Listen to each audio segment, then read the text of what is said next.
अरे एक लड़की क्या कम थी जो दूसरी माशूका भी यहाँ आ गई। और बता, और कितनी लड़कियों को दिन में घुमाता है? तू मार्केट से सामान लेने के बहाने इसीलिए जाता है ना? और उस दिन भी सोया सॉस लेने गया था, तब इन्हीं लड़कियों के साथ चक्कर चल रहा होगा ना? यही किया है ना तूने? जब रिया ने सोया सॉस वाली बात सुनी तो वो गीता की ओर देखते हुए बोली, हाँ, आपने इसे सोया सॉस लेने के लिए भेजा था ना, इसको प्लीज इतना काम मत करवाया कीजिए, मुझे अच्छा नहीं लगता। मैंने इसको कहा भी कि मैं लिफ्ट दे देती हूँ, लेकिन इसने कहा कि नहीं, इसे जल्दी घर पहुंचना है, इसे आपकी डांट का बहुत डर रहता है। देखिए, मैं आपको बता रही हूँ, किसी भी इंसान को इतना डरा कर रखना ठीक नहीं है, प्लीज तमीज से बात कीजिए इससे। क्या तमीज से पेश आऊं? ये कहीं का राष्ट्रपति है। और लड़की, तू मुझे कुछ मत सिखा, तुम जैसों का मुझे अच्छे से पता है, हर जगह मुंह मारती फिरती हो, मेरे सामने और बदतमीजी नहीं। रिया ने जब अपने बारे में इतनी घिनौनी बात गीता से सुनी तब वो कंट्रोल नहीं कर पाई और चिल्ला पड़ी, जुबान संभाल कर आंटी, जो भी बोलना एक दायरे में रहकर बोलिए। आप उम्र में बड़ी हैं इसलिए मैं लिहाज कर रही हूं, वरना अब तक तो आपका वो हाल करवाती ना अपने बॉडीगार्ड से कहकर के। और वैसे भी याद रखिए, हमारा खानदान आप लोगों के खानदान से कहीं बेहतर है, हमें आप लोगों की तरह ये टुच्ची हरकतें करने की जरूरत नहीं है। अरे तू चुप हो जा लड़की। गौतम, तू मुझे एक बात बता, तूने अमीरजादियों को फंसाने का फैशन बनाया हुआ है ना, ताकि तू उनके घर पर घर जमाई बन के रहता रहे और उनके पैसों पर ऐश करता रहे। अब जब तू देख रहा है कि हमारे घर की हालत ठीक नहीं है और अपनी काम करने के लिए मारी मारी फिर रही है, तो अब तू उसे छोड़कर दूसरी अमीरजादियों के साथ चक्कर चलाना चाहता है, ताकि उनके घर में रहकर खाना बनाने का ढोंग करे और उनके पैसों पर ऐश कर सके, है ना? यही है ना तेरा असली चेहरा, तेरी स्कीम? तू रुक, अवनी आने वाली है, वही तुझे बताएगी। नील, फोन लगाओ अवनी को, कहाँ पर है वो? इतनी देर हो गई है, यहाँ तमाशा हो रहा है।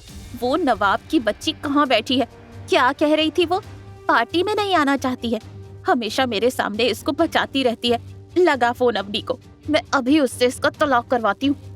नील ने जवाब देते हुए कहा, जी चाची, मैंने अवनी को फोन लगाया है, लेकिन नॉट रीचेबल आ रहा है। मुझे लगता है कि वो नीचे पार्किंग में इधर उधर घूम रही होगी, जैसे हम लोग घूम रहे थे।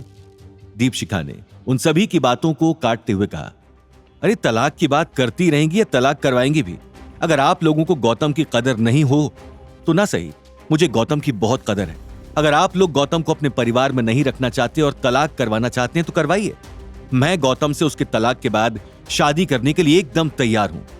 दीपशिखा जैसी टॉप क्लास बिजनेस विमेन और सोशलाइट की गौतम जैसे घर जमाई से शादी की बात सुनकर वहां खड़े सारे लोगों के होश उड़ गए। गीता को दीपशिखा का यूं टांग अड़ाना बिल्कुल पसंद नहीं आया और उसने अपनी चप्पल जो जमीन पर गिरी हुई थी उसे उठाकर सीधा दीपशिखा के ऊपर फेंक दिया। ये देखते ही दीपशिखा के बॉडीगार्ड्स गीता की ओर बढ़े। गौतम ने गुस्से से दीपशिखा से कहा, दीपशिखा, तुम्हारे बॉडीगार्ड क्या कर रहे हैं?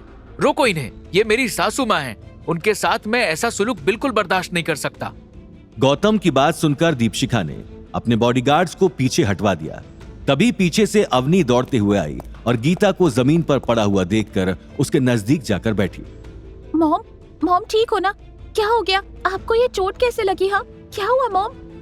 गीता ने सारी बात बताते हुए आखिर में कहा, समझ गई, ये तेरे पति की असलियत है और ये रही इसकी 2 माशूकाएं। क्या नाम है इस लड़की का?